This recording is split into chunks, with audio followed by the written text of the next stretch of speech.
So നമ്മൾ കഴിഞ്ഞ ദിവസം പറഞ്ഞുകൊണ്ടിരുന്നത് എന്തുകൊണ്ടാണ് നമ്മൾ TMS എന്തായിട്ട് ഉപയോഗിക്കുന്നത്, സോൾവെൻ്റായിട്ട് ഉപയോഗിക്കുന്നത് അല്ലെങ്കിൽ റെഫറൻസ് ആയിട്ട് ഉപയോഗിക്കുന്നതെന്നാണ് നമ്മൾ കഴിഞ്ഞ ദിവസം പറഞ്ഞുകൊണ്ടിരുന്നത്. അപ്പോൾ നമ്മൾ ഈ റെഫറൻസിൻ്റെ ഇതെന്ന് പറയുന്നത് നമ്മൾ TMS നമ്മുടെ സാമ്പിളിലേക്ക് മിക്സ് ചെയ്തിട്ടാണ് എന്ത് ചെയ്യുന്നത്, സ്പെക്ട്രം റെക്കോർഡ് ചെയ്യുന്നത്. അപ്പം നമ്മുടെ ഇടുന്ന റെഫറൻസിന് എന്തെങ്കിലും പ്രോപ്പർട്ടീസ്, കുറച്ച് അധികം പ്രോപ്പർട്ടീസ് വേണം. എന്നാലേ നമുക്ക് അവരെ എന്തായിട്ട് ഉപയോഗിക്കാൻ പറ്റത്തുള്ളൂ, ഈ റെഫറൻസ് ആയിട്ട് ഉപയോഗിക്കാനായിട്ട് പറ്റത്തുള്ളൂ. ഓക്കെ, ആ TMSൻ്റെ പ്രോപ്പർട്ടീസാണ് ഫസ്റ്റ്. TMSന് വെരി ലോ ബോയിലിംഗ് പോയിൻ്റ് ആണ്. ഓക്കെ, എന്ന് പറഞ്ഞാൽ നമ്മൾ സാമ്പിളുമായിട്ട് മിക്സ് ചെയ്ത് കഴിഞ്ഞാൽ നമുക്ക് സാമ്പിൾ തിരിച്ച് വേണമെങ്കിൽ, നമുക്ക് സാമ്പിൾ അത്രയ്ക്ക് ആവശ്യമുള്ള സാമ്പിളാണ്, നമുക്ക് തിരിച്ച് വേണമെങ്കിൽ നമുക്ക് എന്ത് ചെയ്യാൻ പറ്റും, TMSന് ലോ ബോയിലിംഗ് പോയിൻ്റ് ആയതുകൊണ്ട് ജസ്റ്റ് നമ്മൾ റൂം ടെമ്പറേച്ചറിൽ വെച്ച് കഴിഞ്ഞാൽ TMS എല്ലാം ഇവാപ്പറേറ്റ് ആയി പോയിക്കോളും.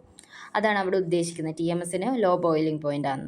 പിന്നെ എന്തുകൊണ്ടാണ് TMS നമ്മൾ റെഫറൻസ് ആയിട്ട് ഉപയോഗിക്കുന്നതിൻ്റെ ഏറ്റവും വലിയ കാരണം എന്ന് പറയുന്നത്, അത് TMSനകത്തുള്ള ടെട്രാമിഥൈൽ സിലൈനാണ് TMS എന്ന് പറഞ്ഞാൽ. അതിനകത്ത് 12 പ്രോട്ടോണുകളുണ്ട്, ഹൈഡ്രജൻ ആറ്റമുണ്ട്.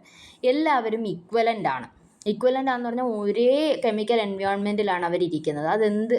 അതിൻ്റെ ഈ ഒരേ കെമിക്കൽ എൻവയോൺമെൻ്റ് അല്ലാതെ വേറെ കെമിക്കൽ എൻവയോൺമെൻറ്റിൽ ഇരിക്കുമ്പം എന്തൊക്കെ സംഭവിക്കുമെന്ന് താഴെ പറയുന്നുണ്ട്, നിങ്ങൾക്ക് പഠിക്കാനുണ്ട്. അപ്പോൾ ഒരേ കെമിക്കൽ എൻവയോൺമെൻറ്റിലാണ് ഈ 12 പ്രോട്ടോണുകളും ഇരിക്കുന്നത്. അതുകൊണ്ട് തന്നെ ഷാർപ്പായിട്ടുള്ള ഇൻറ്റൻസ് ആയിട്ടുള്ള പീക്ക് നമുക്ക് എന്ത് ചെയ്യും, TMSന് വേണ്ടി കിട്ടും.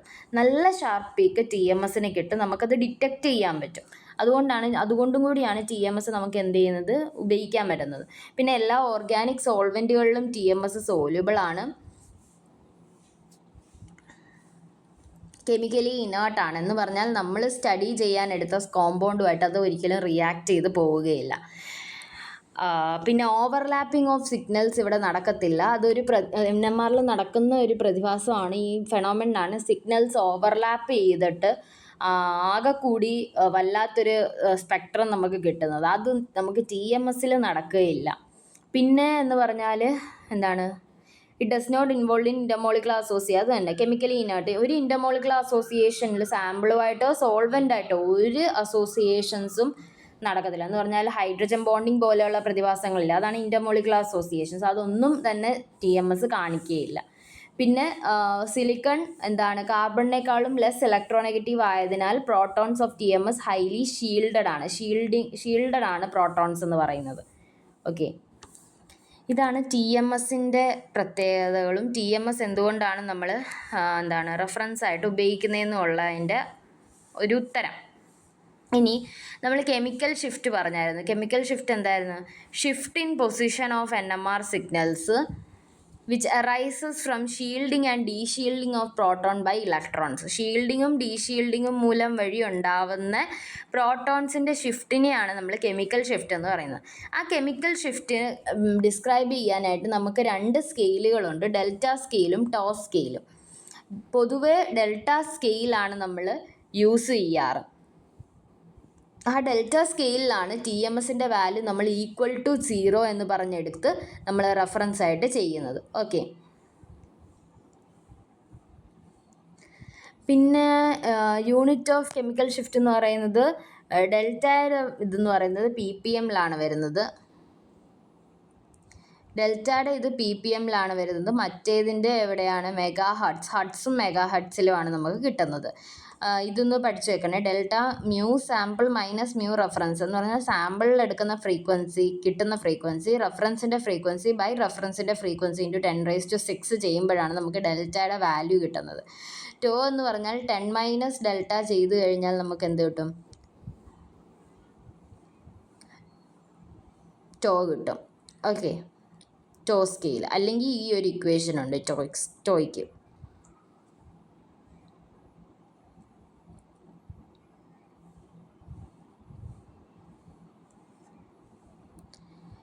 ഇതാണ് നമ്മുടെ NMR സ്പെക്ട്രത്തിൻ്റെ സ്കെയിൽ എന്ന് പറയുന്നത്. അപ്പം ഡെൽറ്റ PPMലാണ് നമ്മുടെ NMR സ്പെക്ട്രത്തിൻ്റെ സ്കെയിൽ വരുന്നത്. ആൻഡ് 0, 1, 2, 3 അങ്ങോട്ടാണ് ഹയർ കെമിക്കൽ ഷിഫ്റ്റ് എന്ന് പറയുന്നത്. ഇങ്ങോട്ട് ഹയർ കെമിക്കൽ ഷിഫ്റ്റ് എന്ന് പറയുന്നത്. ഓക്കെ, ഇതാണ് ലോവർ കെമിക്കൽ ഷിഫ്റ്റ് എന്ന് പറയുന്നത്. ഓക്കെ, ഇനി എന്താണ്, ഇതാണ് TMSൻ്റെ വാല്യൂ. 0 = 0 ആണ് TMS. എപ്പോഴും TMS അവിടെ കാണും. നമ്മൾ സ്പെക്ട്രം വരയ്ക്കുമ്പോഴും ചിലപ്പം TMS അവിടെ വരയ്ക്കാറുണ്ട്. ഓക്കെ, ഇത് എന്ന് പറയുന്നത് ലെസ് ഷീൽഡഡ് ഏരിയ ആണ്. ഇതെന്ന് പറയുന്നത് less shielded area, down field area എന്ന് പറയും, ഡൗൺ ഫീൽഡ്.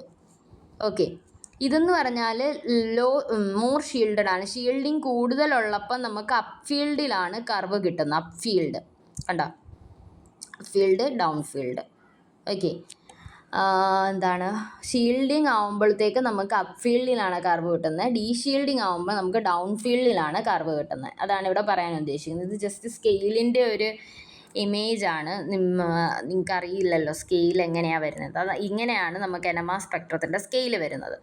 ഇനി നമ്മൾ ഏതൊക്കെ സോൾവെൻറ്റ്സ് ആണ് നമ്മൾ എന്തായിട്ട് യൂസ് ചെയ്യുന്നത്, NMR സ്പെക്ട്രോസ്കോപ്പിയിൽ യൂസ് ചെയ്യുന്നതെന്ന് പറഞ്ഞാൽ, പ്രോട്ടോൺ ഇപ്പോൾ പ്രോട്ടോൺ NMR എടുക്കുന്നതെങ്കിൽ പ്രോട്ടോൺ ഇല്ലാത്ത സോൾവെൻറ്റുകളെല്ലാം നമുക്ക് എടുക്കാം. ഇത് കാരണം എന്താണ്, പ്രോട്ടോൺ ഉണ്ടെങ്കിൽ ചിലപ്പോൾ ആ സോൾവെൻറ്റിലെ പ്രോട്ടോണും നമ്മുടെ സാമ്പിളിലെ പ്രോട്ടോണും തമ്മിൽ റിയാക്ട് ചെയ്തു പോകും. അല്ലെങ്കിൽ അവിടെ ഹൈഡ്രജൻ ബോണ്ടിങ് വരാൻ സാധ്യതയുണ്ട്. അങ്ങനെ പല കാരണങ്ങളും വരാം. അതുകൊണ്ടാണ് ഇങ്ങനെ എടുക്കുന്നത്. അപ്പോൾ പ്രോട്ടോൺ ഇല്ലാത്ത സോൾവെൻറ്റുകളെന്ന് പറഞ്ഞാൽ എന്താണ്, ഹൈഡ്രജൻ്റെ തന്നെ നമുക്ക് എന്തെടുക്കാം, ഐസോട്ടോപ്പിനെ വേണേൽ എടുക്കാം. അതാണ് ഡ്യൂറ്റീരിയോ ക്ലോറോഫോം എടുക്കാം. ഡ്യൂറ്റീരിയോ ക്ലോറോഫോം ആണ് ഏറ്റവും വൈഡായിട്ട് എനിക്ക് തോന്നുന്നു യൂസ് ചെയ്യുന്നത്. ഡ്യൂറ്റീരിയോ അസറ്റോൺ, ഡ്യൂറ്റീരിയോ ഓക്സൈഡ്. ഓക്കെ, അത് ജസ്റ്റ് അറിഞ്ഞിരുന്നാൽ മതി.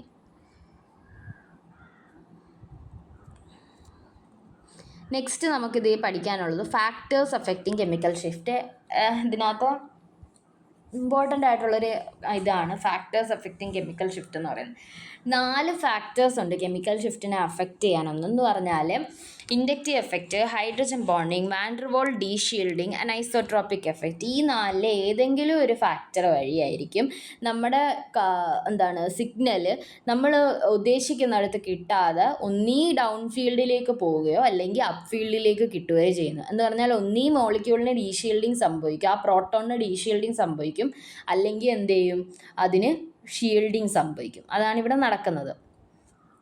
ഓക്കെ, നമ്മൾ കെമിക്കൽ ഷിഫ്റ്റിൻ്റെ ഡെഫിനേഷൻ പറഞ്ഞപ്പോഴും അങ്ങനെയല്ലേ പറഞ്ഞത്, പ്രോട്ടോൺസിന് ഡീഷീൽഡിങ്ങും ഷീൽഡിങ്ങും വഴി ഉണ്ടാവുന്ന പ്രോട്ടോൺസിൻ്റെ സിഗ്നലിൻ്റെ ഷിഫ്റ്റിനെയാണ് നമ്മൾ കെമിക്കൽ ഷിഫ്റ്റ് എന്ന് പറയുന്നത്. Okay, first inductive effect. ഇപ്പോൾ ഒരു പ്രോട്ടോണ് മോർ ഇലക്ട്രോനെഗറ്റീവ് ആയിട്ടുള്ള ആറ്റവുമായിട്ട് അറ്റാച്ച് ചെയ്തിരിക്കുകയാണെങ്കിൽ അതിന് ഡീഷീൽഡിങ് സംഭവിക്കും.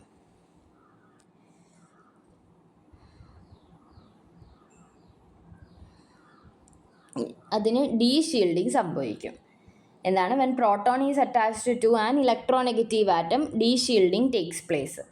ഗ്രേറ്റർ ഇലക്ട്രോനെഗറ്റിവിറ്റി കൂടുന്തോറും അതിന് കൂടുതൽ ഡീഷീൽഡിങ് ആയിരിക്കും സംഭവിക്കുന്നത്. ഡീഷീൽഡിങ് സംഭവിച്ചു കഴിഞ്ഞാൽ ഡെൽറ്റ വാല്യൂ എന്തായിരിക്കും, കൂടുതലായിരിക്കും. എന്ന് പറഞ്ഞാൽ എന്തായിരിക്കും, ഡൗൺ ഫീൽഡിലേക്കായിരിക്കും നമുക്ക് കർവ് കിട്ടുന്നത്.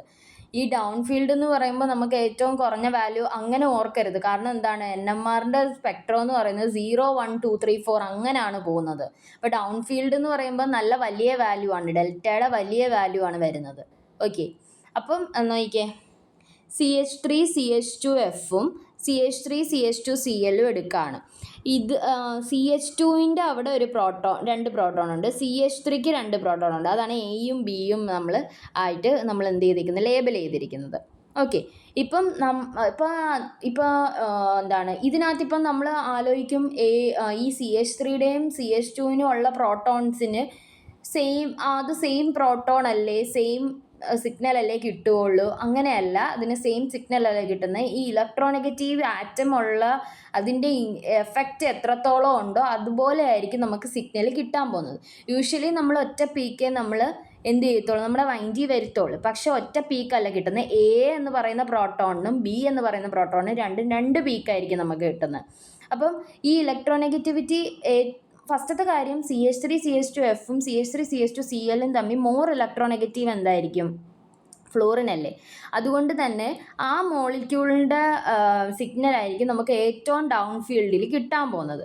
അത് ആദ്യത്തെ കാര്യം. രണ്ടാമത്തെ കാര്യം എന്ന് പറഞ്ഞാൽ എയോട് അറ്റാച്ച് ചെയ്തേക്കുന്ന പ്രോട്ടോൺ, എയോട് അറ്റാച്ച് ചെയ്തേക്കുന്ന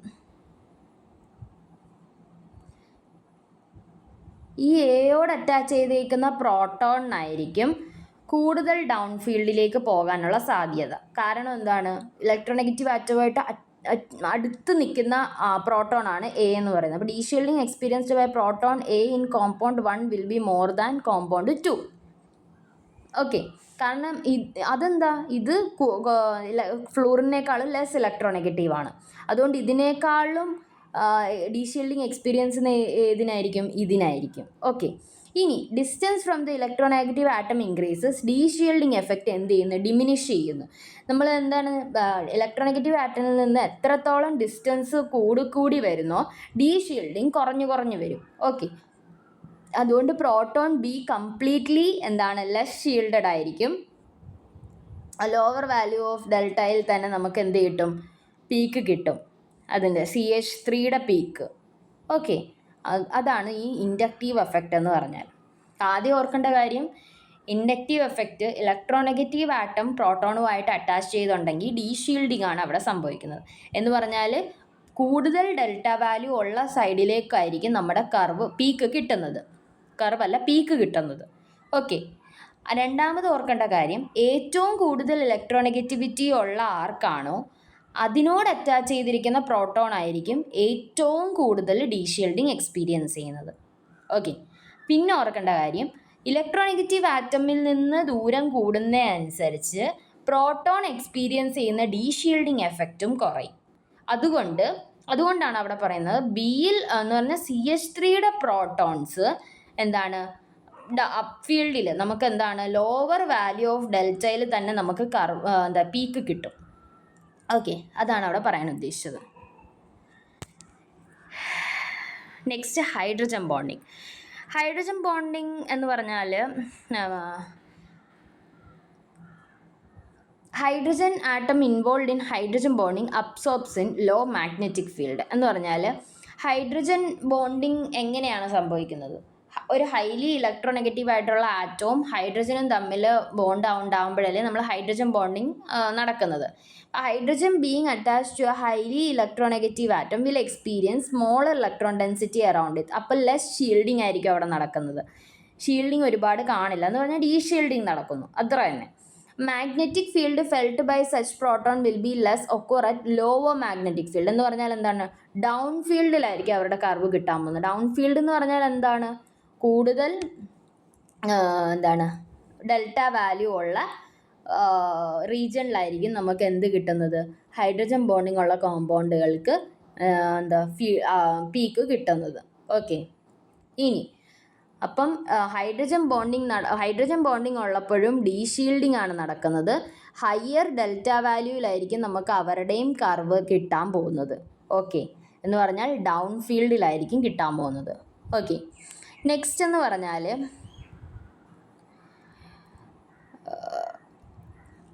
ഹൈഡ്രജൻ ബോണ്ടിങ് നമുക്ക് ഡൗൺ ഫീൽഡ് ഷിഫ്റ്റ് എത്രത്തോളം വരുന്നു എന്ന് പറഞ്ഞാൽ നമുക്ക് ആ ഡെൽറ്റ വാല്യൂ എത്ര കിട്ടുന്നോ അതനുസരിച്ച് നമുക്ക് സ്ട്രെങ്ത് ഓഫ് ഹൈഡ്രജൻ ബോണ്ടിങ് അറിയാനായിട്ട് സാധിക്കും.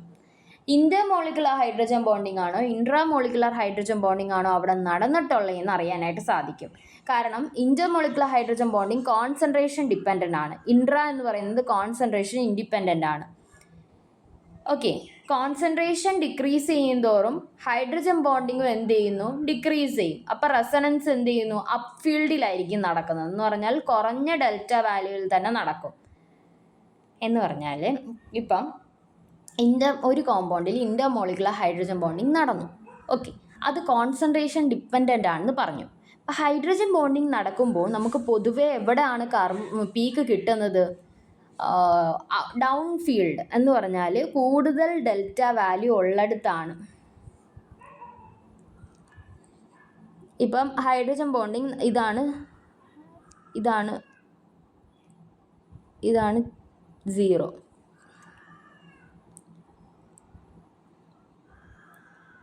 ഇതാണ് 0 TMSൻ്റെ. ഓക്കെ, നമുക്ക് ഹൈഡ്രജൻ ബോണ്ടിങ് വരുമ്പം ഓർബലി ഇവിടെയൊക്കെയാണ് പീക്ക് കിട്ടുന്നത്.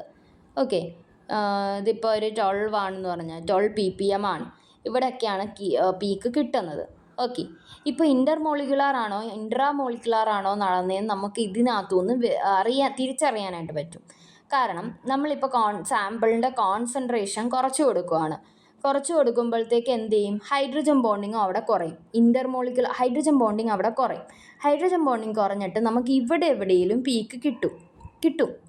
ഓക്കെ, ഇവിടെ എവിടെയെങ്കിലും പീക്ക് കിട്ടിക്കഴിഞ്ഞാൽ നമുക്ക് അപ്പ് ഫീൽഡിലല്ലേ പീക്ക് കിട്ടിയേക്കുന്നത്, മേ ബി ഒരു 5-6 പീക്ക് കിട്ടിയേക്കുന്നത്. പക്ഷെ ഹൈഡ്രജൻ ബോണ്ടിങ് ഉള്ളപ്പോൾ നമുക്ക് എവിടെയാണ് കുറേ കൂടി ദൂരെയാണ് പീക്ക് കിട്ടേണ്ടതെന്ന് പറഞ്ഞാൽ ഡെൽറ്റ വാല്യൂ കൂടുതലുള്ളിടത്താണ് പീക്ക് കിട്ടുന്നത്. ഇതിപ്പോൾ അപ്പ് ഫീൽഡിലാണ് നമുക്ക് പീക്ക് കിട്ടിയേക്കുന്നത്. അപ്പോൾ നമുക്ക് ഇവിടെ പീക്ക് കിട്ടുവാണെങ്കിൽ നമുക്ക് മനസ്സിലാക്കാൻ പറ്റും ഇവിടെ ഹൈഡ്രജൻ ബോണ്ടിങ് കുറവാണ്.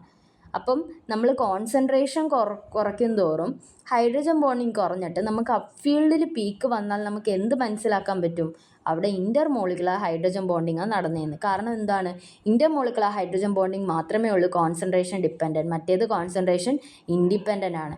അഥവാ ഇൻട്രായാണ് നടന്നതെങ്കിൽ നമ്മൾ കോൺസെൻട്രേഷൻ കുറച്ച് കൊടുത്താലും പീക്ക് ഇവിടെ തന്നെ വരുവുള്ളൂ, പീക്കിനൊരു മാറ്റവും വരില്ല. ഓക്കെ, അതാണ് ഇതുകൊണ്ട് ഉദ്ദേശിച്ചത്. ഹൈഡ്രജൻ ബോണ്ടിങ് ഏതാണെന്ന് നമുക്ക് ഡിറ്റക്റ്റ് ചെയ്യാനായിട്ട് നമുക്ക് NMR സിഗ്നൽസ് വഴി മനസ്സിലാക്കാനായിട്ട് സാധിക്കും. നെക്സ്റ്റ് വാൻ ഡെർ വാൾസ് ഡീഷീൽഡിംഗ് ആണ്. എന്ന് പറഞ്ഞാൽ ഓവർ ക്രൗഡഡ് ആയിട്ടുള്ള മോളിക്യൂൾസിൽ സ്റ്റെറിക്കലി ഹിൻറ്റേർഡ് പൊസിഷനിലായിരിക്കും പ്രോട്ടോൺസ് ഇരിക്കുന്നത്. ചുറ്റിനും ഭയങ്കരമായിട്ട് ഇലക്ട്രോൺ ക്ലൗഡുള്ള ബൾക്കി ഗ്രൂപ്പുകൾ കാണുമെന്നാണ് അതിൻ്റെ അർത്ഥം. അപ്പോൾ എന്താണ്, പ്രോട്ടോൺസ് ഡീഷീൽഡ് ആകും. ഡൗൺ ഫീൽഡിലായിരിക്കും റെസൊണേറ്റ് ചെയ്യുന്നത് എന്ന് പറഞ്ഞാൽ ഹയർ വാല്യൂ ഓഫ് ഡെൽറ്റ. ആദ്യം അത് മനസ്സിൽ ഉറപ്പിക്കണം. ഡൗൺ ഫീൽഡ് എന്ന് പറഞ്ഞാൽ ഡെൽറ്റ വാല്യൂ കൂടുതൽ, അപ്പ് ഫീൽഡ് എന്ന് പറഞ്ഞാൽ ഡെൽറ്റ വാല്യൂ കുറവ്. TMSൻ്റെ സിഗ്നൽ 0 കിട്ടുന്നത്. ആൻഡ് ഇലക്ട്രോനെഗറ്റീവ് ആയിട്ടുള്ള ആറ്റം ഉണ്ടെങ്കിലോ ഹൈഡ്രജൻ ബോണ്ടിങ് ഉണ്ടെങ്കിലോ വാൻ ഡെർ വാൾ ഷീൽഡിംഗ് ഉണ്ടെങ്കിലോ നമുക്ക് എവിടെയാണ് പ്രോട്ടോൺസ് ഡീഷീൽഡഡ് ആവുകയും ഡൗൺ ഫീൽഡിലാണ് നമുക്ക് കിട്ടുന്നത്, പീക്ക് കിട്ടുന്നത്. അതിനകത്ത് തന്നെ ഹൈഡ്രജൻ ബോണ്ടിങ്ങിൽ കോൺസെൻട്രേഷൻ വ്യത്യാസം വരുമ്പോൾ നമുക്ക് ഇൻട്രാമോളിക്കുലർ ഹൈഡ്രജൻ ബോണ്ടിങ് അനുസരിച്ച് പീക്കുകളുടെ പൊസിഷൻ ചേഞ്ച് ചെയ്യുന്നതായിട്ട് കാണാനായിട്ട് സാധിക്കും. ഇത് ഇത്രയും മനസ്സിൽ ഉറപ്പിക്കുക. നെക്സ്റ്റ് ഒരു എഫക്റ്റ്, ലാസ്റ്റ് ഒരു എഫക്റ്റാണ് അനൈസോട്രോപിക് എഫക്റ്റ് എന്ന് പറയുന്നത്. There are certain influences which acts through space to give proton may appear at lower or higher delta value. ചില സ്പേസ് എഫക്റ്റ് കാരണം നമുക്ക് എന്ത് ചെയ്യാൻ പറ്റും, പ്രോട്ടോൺസിന് ഷീൽഡിങ്ങോ ഡീഷീൽഡിങ്ങോ സംഭവിക്കും. അത് മെയിനായിട്ട് നമുക്ക് 3 കേസുകളാണ് പഠിക്കാനുള്ളത്. ഒന്ന് കാർബൺ ഡബിൾ ബോണ്ട്, ആൽക്കൈൻസ്, പിന്നെ ആരോമാറ്റിക് റിങ്സ്. ഓക്കെ, ആദ്യം ആരോമാറ്റിക് റിങ്ങിൻ്റെ ബെൻസീൻ പഠിക്കാം. ബെൻസീൻസിൽ നമ്മൾ നോക്കിക്കഴിഞ്ഞാൽ ആരോമാറ്റിക് പ്രോട്ടോൺസ് ഡീഷീൽഡിംഗ് ആണ് എക്സ്പീരിയൻസ് ചെയ്യുന്നത്. അതിൻ്റെ എന്തുകൊണ്ട് എന്നാണ് നമ്മൾ നോക്കുന്നത്. നമുക്കറിയാം ബെൻസീനിൽ എന്തുണ്ട്, ലൂപ്പ് ഓഫ് പൈ ഇലക്ട്രോൺസ് ഉണ്ട്, അതറിയാമല്ലോ. പൈ ഇലക്ട്രോൺസിൻ്റെ ഒരു ലൂപ്പ് തന്നെ നമ്മൾ ഈ ബെൻസീൻ വരയ്ക്കുമ്പോൾ ഇങ്ങനെ വരയ്ക്കാറില്ലേ, ഇങ്ങനെ ഡോട്ടഡ് ലൈനാണ് ഇത് വരയ്ക്കുന്നത്, എനിക്കിപ്പോൾ വരയ്ക്കാൻ പറ്റാത്തതുകൊണ്ട് ഇങ്ങനെ ഒരു വട്ടം വരയ്ക്കാറില്ലേ, എന്ന് പറഞ്ഞാൽ ലൂപ്പ് ഓഫ് പൈ ഇലക്ട്രോൺസ് അവിടെ ഉണ്ട് എന്നാണ് നമ്മൾ ഇതുവഴി കാണിക്കുന്നത്. ഓക്കെ, അപ്പോൾ ബെൻസീനിൽ ലൂപ്പ് ഓഫ് പൈ ഇലക്ട്രോൺസ് ഉണ്ട്. അപ്പോൾ നമ്മൾ മാഗ്നറ്റിക് ഫീൽഡിൽ വെച്ച് കഴിയുമ്പോൾ ഇലക്ട്രോൺ സർക്കുലേഷൻ ഇലക്ട്രോൺസ് സർക്കുലേറ്റ് ചെയ്ത് ഒരു ഇൻഡ്യൂസ്ഡ് ഫീൽഡ് ഉണ്ടാക്കും. ഇവിടെ ഇൻഡ്യൂസ്ഡ് ഫീൽഡ് എന്ത് ചെയ്യുകയാണ്, അപ്ലൈഡ് മാഗ്നറ്റിക് ഫീൽഡിനെ ഒപ്പോസ് ചെയ്യുകയാണ്. Very very important point. അത് സെൻറ്റർ ഓഫ് ദ റിങ്, എന്ന് പറഞ്ഞാൽ അകത്ത്, ബെൻസീൻ്റെ അകത്ത് പൈ ഇലക്ട്രോൺസ് ഉണ്ടാക്കുന്ന ഇൻഡ്യൂസ്ഡ് ഫീൽഡ് എന്ത് ചെയ്യുകയാണ്, മാഗ്നറ്റിക് ഫീൽഡിനെ ഒപ്പോസ് ചെയ്യുകയാണ്. പക്ഷെ ഔട്ട്സൈഡിൽ എന്ത് ചെയ്യുകയാണ്, റീഇൻഫോഴ്സ് ചെയ്യുകയാണ്. അതുകൊണ്ട് ആരോമാറ്റിക് പ്രോട്ടോൺസ് ഔട്ട്സൈഡിൽ എന്ത് ചെയ്യുകയാണ്, ഫീൽഡ് റീഇൻഫോഴ്സ് ചെയ്യുകയാണ്. അതുകൊണ്ട് പുറത്ത് പ്രോട്ടോൺസിന് എക്സ്പീരിയൻസ് ചെയ്യുന്ന ഫീൽഡ് കൂടുതലായിരിക്കും. അതുകൊണ്ട് തന്നെ ലോവർ അപ്ലൈഡ് മാഗ്നറ്റിക് ഫീൽഡിൽ തന്നെ റെസണൻസ് നടക്കും. ഡൗൺ ഫീൽഡിലേക്കായിരിക്കും നമ്മുടെ പീക്ക് കിട്ടുന്നത്. ഓക്കെ, ഒന്നുകൂടി പറയാം. ബെൻസീൻസിനകത്ത് ഡീഷീൽഡിംഗ് ആണ് നടക്കുന്നത്. അത് എന്തുകൊണ്ടാണെന്നാണ് പറയുന്നത്. ബെൻസീനിൽ പൈ ഇലക്ട്രോൺസിൻ്റെ ഒരു ലൂപ്പ് തന്നെ ഉണ്ട്. അപ്പോൾ നമ്മൾ മാഗ്നറ്റിക് ഫീൽഡിലേക്ക് ബെൻസീനെ വെച്ച് കഴിഞ്ഞാൽ ഈ പൈ ഇലക്ട്രോൺസ് മൂലം ഉണ്ടാവുന്ന ഒരു ഇൻഡ്യൂസ്ഡ് മാഗ്നറ്റിക് ഫീൽഡ് കാണും. ആ ഇൻഡ്യൂസ്ഡ് മാഗ്നറ്റിക് ഫീൽഡ് അകത്ത്, ബെൻസീൻ്റെ അകത്ത് എന്ത് ചെയ്യുകയാണ്, വരുന്ന മാഗ്നറ്റിക് ഫീൽഡിനെ ഒപ്പോസ് ചെയ്യുകയാണ്. എന്ന് പറഞ്ഞാൽ അകത്ത് ഷീൽഡിങ് നടക്കുകയാണ്. പക്ഷേ പുറത്ത് എന്ത് ചെയ്യുകയാണ്, റീഇൻഫോഴ്സ് ചെയ്യുകയാണ്. എന്ന് പറഞ്ഞാൽ പുറത്ത് ഡീഷീൽഡിങ് നടക്കുകയാണ്. പ്രോട്ടോൺസ് എല്ലാം പുറത്തല്ലേ, അപ്പോൾ അവർക്ക് എന്ത് സംഭവിക്കുകയാണ്, ഡീഷീൽഡിങ് ആണ് സംഭവിക്കുന്നത്. അതുകൊണ്ട് തന്നെ ഡൗൺ ഫീൽഡിലേക്കാണ് നമുക്ക് എന്ത് ചെയ്യുന്നത്, കർവ് കിട്ടുന്നത്. ഓക്കെ,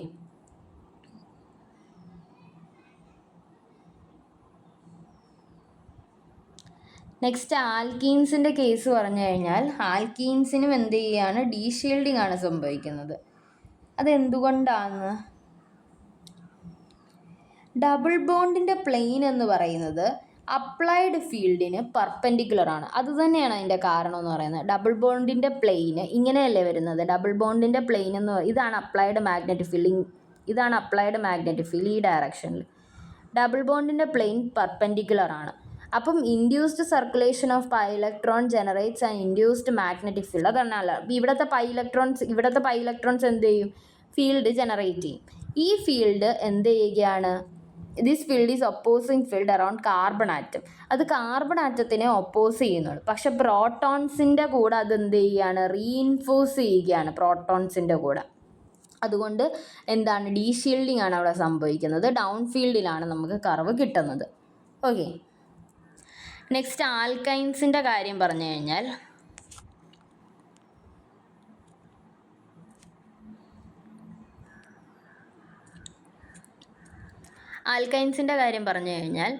ഷീൽഡിങ് ഫോർ പ്രോട്ടോൺസിന് ഷീൽഡിങ് നടക്കുകയാണ്.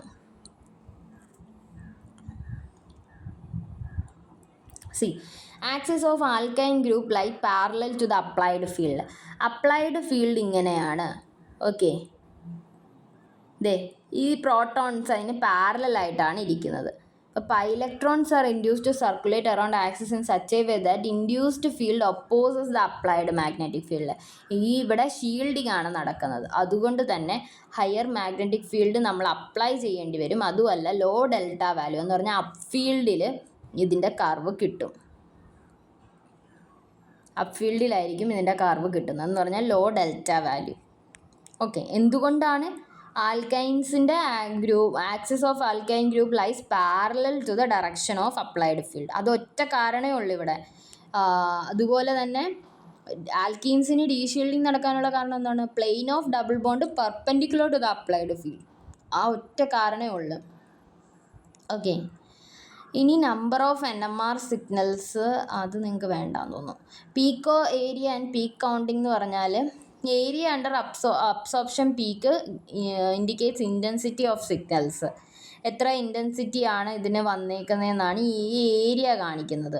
Okay, then intensity of signal എന്ന് പറയുന്നത് നമ്പർ ഓഫ് എത്ര പ്രോട്ടോൺ ഉണ്ടോ അത്രയും ഇൻറ്റൻസിറ്റി, അതിൻ്റെ അനുസരിച്ചായിരിക്കും സിഗ്നലിൻ്റെ ഇൻറ്റൻസിറ്റി വരുന്നത്. അത് നമുക്കിപ്പോൾ പഠിക്കാം, സിഗ്നലിൻ്റെ ഇൻറ്റൻസിറ്റി വരുന്നത്. ഓക്കെ, ഇതാണ് ഫാക്ടേഴ്സ് അഫക്റ്റിംഗ് കെമിക്കൽ ഷിഫ്റ്റ് എന്ന് പറയുന്നത്. ഇനി നെക്സ്റ്റ് നമുക്ക് ഇതിൽ പഠിക്കാനുള്ളത് സ്പിൻ സ്പ്ലിറ്റിംഗ് പഠിക്കാനുണ്ട്. അത് ഒരു തവണ നിങ്ങൾക്ക് എസ്സേക്ക് ചോദിച്ചിട്ടുണ്ടെന്ന് തോന്നുന്നു. സ്പിൻ സ്പ്ലിറ്റിംഗ്, ഈ സിഗ്നൽസ് സ്പ്ലിറ്റ് ആവുന്നുണ്ട്. നമുക്ക് പ്രോട്ടോൺസിൻ്റെ കെമിക്കൽ എൻവയോൺമെൻറ്റ് മാറും തോറും സിഗ്നൽസ് സ്പ്ലിറ്റ് ആകുന്നുണ്ട്. അതിൻ്റെ റൂൾസാണ് പഠിക്കാനുള്ളത്. പിന്നെ കുറച്ച് മോളിക്യൂൾസിൻ്റെ NMR സിഗ്നലും നെക്സ്റ്റ് ഇതിൽ പറയാം.